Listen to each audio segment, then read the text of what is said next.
जय श्री राम। सभी लोग कैसे हैं? अच्छे होंगे। तो मैंने प्रयागराज में श्रृंगवेरपुर में होती है आध्यात्मिक आभा की अलौकिक अनुभूति। प्रयागराज में यहाँ जो है भगवान राम तमाम आध्यात्मिक और पौराणिक स्थल हैं जहाँ पर हर कोई जाना चाहता है। यहाँ जो है नवंबर में मेला लगता है। वहाँ पर बहुत से स्थान हैं जाने के लिए, देखने के लिए, जहाँ पर दर्शन पूजन करना चाहता है हर कोई। एक वहाँ पर शंकर विमान मंडपम मंदिर दक्षिण भारत की कला संस्कृति दर्शन कराता है और देवता भगवान बेड़ी माधव, माँ अल्पेशकरी, माँ कल्याणी, माँ ललिता देवी की दूरी आपस में 5 से 10 किलोमीटर है। प्रभु श्री राम का मार्गदर्शन करने वाले महर्षि भरद्वाज का आश्रम भी भव्य स्वरूप प्राप्त कर चुका है।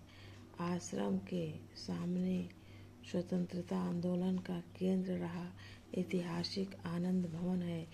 इसी के पास अमर शहीद चंद्रशेखर आज़ाद की शहादत स्थली आज़ाद पार्क, विक्टोरिया टावर, इलाहाबाद संग्रहालय भी है, जहाँ पर आए भ्रमण कर सकते हैं आप लोग।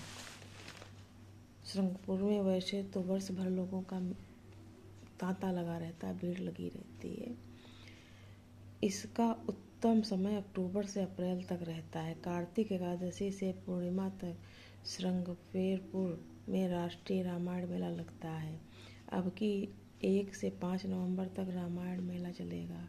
इसमें प्रख्यात संत और ख्याति उपलब्ध विद्वानों के विचारों का सुनने का मौका भी मिलेगा।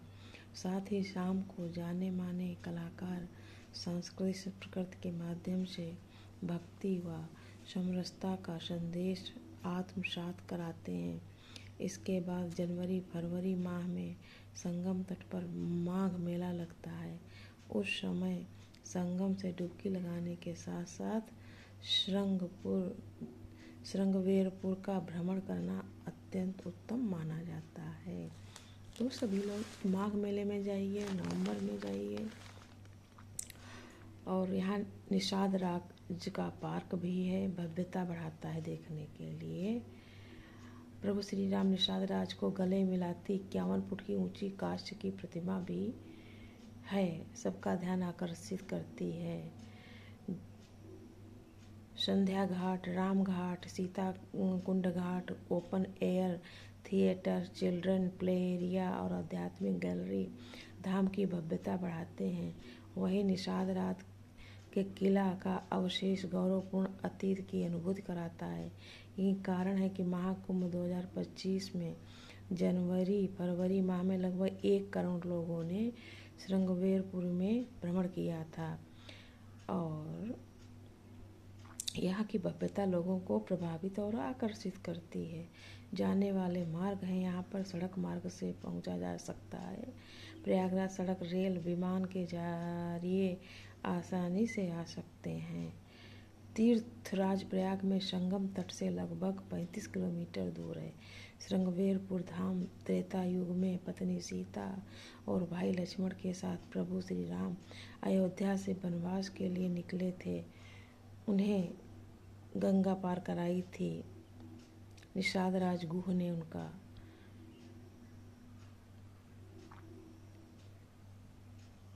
श्रृंगपुर के निषाद राज गुहा ने उनका भव्य स्वागत किया। रात्रि विश्राम कराने के बाद निषाद राज ने उन्हें गंगा का पार कराई।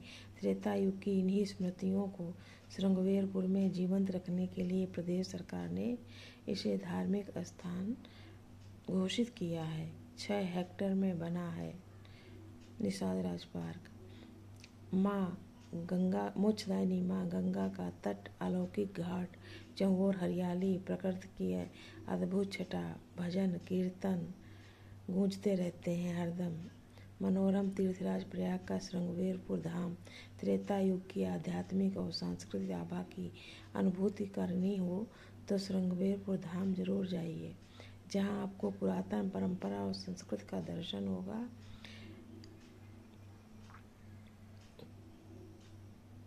तो वहाँ पर संगम है, त्रिवेणी है, प्रयागराज है, और वहाँ पर बहुत अच्छी अच्छी चीज़ें देखने को हैं। प्रयागराज तो अपने में, वहाँ पर जो है इलाहाबाद कोर्ट, सुप्रीम कोर्ट, बहुत कुछ वहाँ पर प्रधानमंत्री इतने दिए हैं भारत को, तो उसको तो कितनी क्या क्या प्रशंसा की जाए, क्या क्या किया जाए, तो समझो पूरा भारत उसी से है, पूरा भारत ही प्रयागराज से निकला है।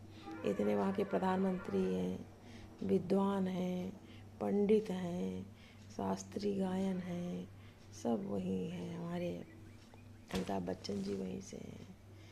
तो श्रृंगपुर में होती है आध्यात्मिक की आभा की अलौकिक अनुभूति। वहाँ जब जाओगे तब श्री राम से लेकर के, केवट से लेकर के निषाद राज, सब बहुत कुछ। त्रिवेणी देखोगी तो 3 धाराएं, एक जल दिखता है 3 तरीके का, पता नहीं लगता है, वो भी एक अद्भुत है, अकल्पनीय है, अद्भुत है, कहा नहीं जा सकता है।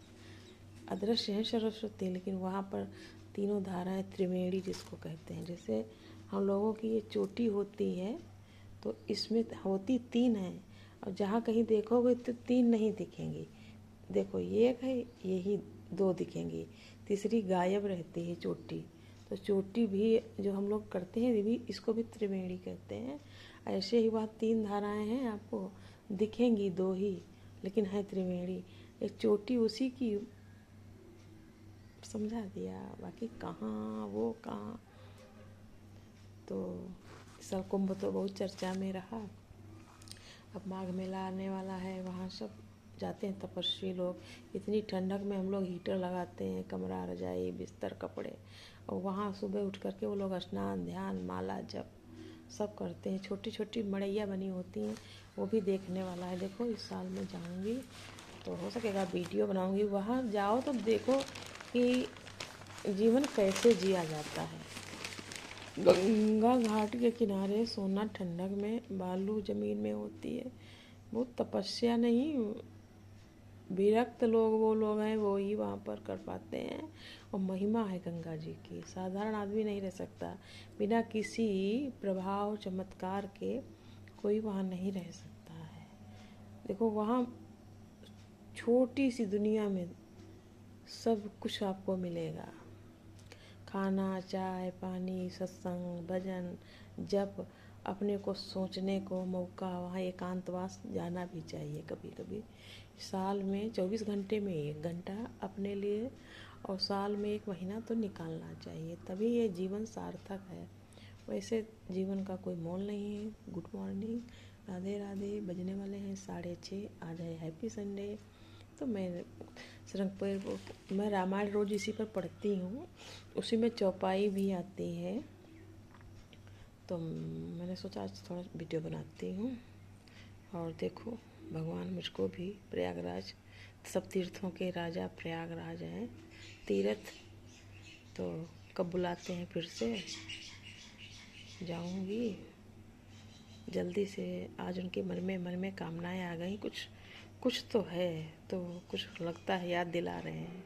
जब किसी की याद आती है तो उसी से फ़ोन मिलाने की बात होती है, वहाँ जाने की बात होती है, तो कुछ भगवान की प्रेरणा है आज शायद मेरे ऊपर, बुलाना चाह रहे हैं। ज़्यादा दूर नहीं यहाँ से है। जय श्री राम। कमेंट में लिखना, जो कुछ आपको इसके बारे में ज़्यादा पता हो मुझे भी बताना, ज़्यादा नहीं, रामायण के आधार पर है। जय श्री राम।